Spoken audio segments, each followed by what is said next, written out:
We're back on our show. Good to have Amy Robertson with us with the Natural Resources Conservation Service. I don't know why that gives me trouble, Amy, but it's it does okay. every time. Well, it's a mouthful, and it does seem like national. It could be national. Yeah. But it is natural. It's Natural Resources Conservation Service. Yes. Good to have you as always, Thank Amy. you. Thank you for having me on. I know this is sort of like my monthly, visit with you all, and what happens with the NRCS during the summer? Well, we're always busy, and of course, different times of the year, depending on what's happening, agriculturally, affects us. So, right now, everything's growing, and I was going to say, if anyone who's traveled at all, if you're going along the highways and byways, what do you see?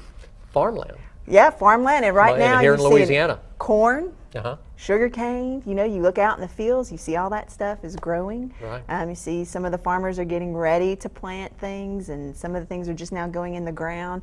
But, sugar cane, corn, of course you see that almost anywhere you go in these highways and byways. But, I was thinking too, like right now, blueberries, peaches, Louisiana strawberries, all of those things are, items that are right now being harvested, and great part of being in the summer inLouisiana, right? The NRCS, what type of work do they do? Just give people a background on the NRCS. So what we do is we work with private landowners, and what we help them do is we help them implement conservation practices on their land that help conserve water. It helps with water quality. It helps with soil quality.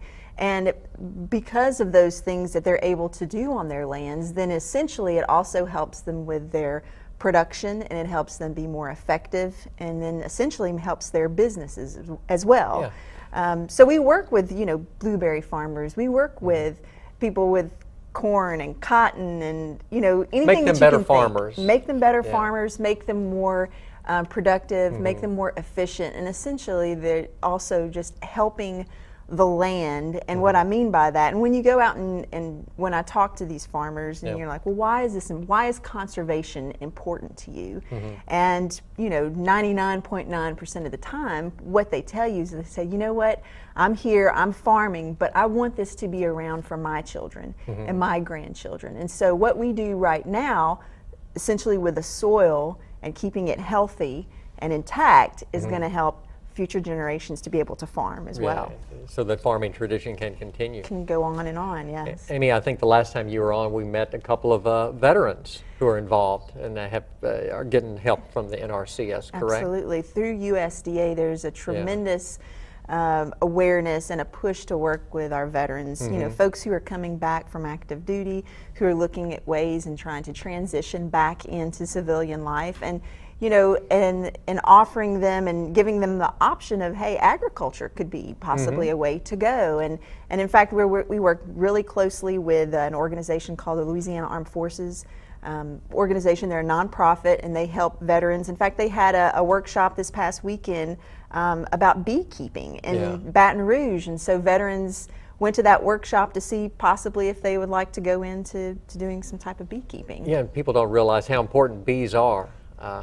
Bees are very, for the pollinator, they're pollinators, and they're playing an essential role, really, to help us with agriculture. So and we do a lot with veterans.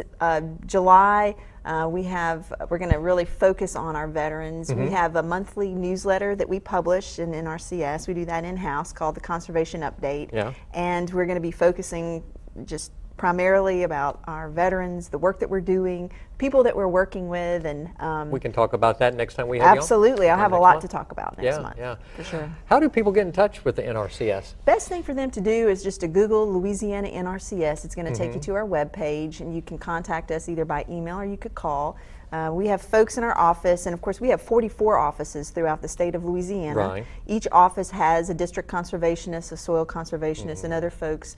And it is our job, and it's what we're basically here to do, is to help the producer. And so if anyone has a question, they can call any one of our offices. Our district conservationists will come out, walk the land with you, and give you ideas and help you come up with a conservation plan.